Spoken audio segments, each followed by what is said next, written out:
কর্মব্যস্ততা বা আড্ডার টেবিলে চায়ের কাপ এক চিরচেনা দৃশ্য। অলসতা বা অপচয় রোধে সেই ঠান্ডা চাও আবার চুলা কিংবা ওভেনে গরম করে চুমুক দেন অনেকে। তবে আপাত দৃষ্টিতে সাধারণ এই অভ্যাসটি স্বাস্থ্যের জন্য মোটেও নিরাপদ নয়।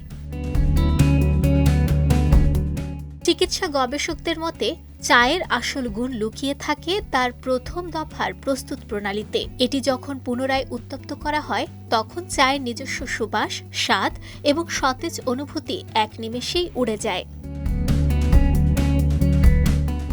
সবচেয়ে উদ্বেগের বিষয় হল চায়ের প্রধান কার্যকারিতা, অর্থাৎ এর পুষ্টি উপাদান ও অ্যান্টিঅক্সিডেন্ট অতিরিক্ত তাপের কারণে ভেঙে যায়। ফলে এই পানীয়টি তার গুণাগুণ হারিয়ে কেবলই একটি স্বাদহীন তরলে পরিণত হয়, যা নিয়মিত গ্রহণে হজমের সমস্যা সহ নানাবিধ শারীরিক জটিলতা তৈরি করতে পারে।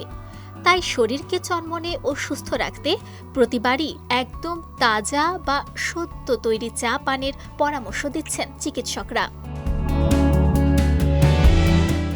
এদিকে ঠান্ডা দুধ চা বারবার গরম করা স্বাস্থ্যের জন্য চরম বিপজ্জনক। দীর্ঘক্ষণ রাখা দুধ চায়ে দ্রুত ব্যাকটেরিয়া ছড়ায়, যা পুনরায় ফুটালেও মরে না। এই পানীয় পানে বমি, ডায়রিয়া ও ফুড পয়জনিং হতে পারে।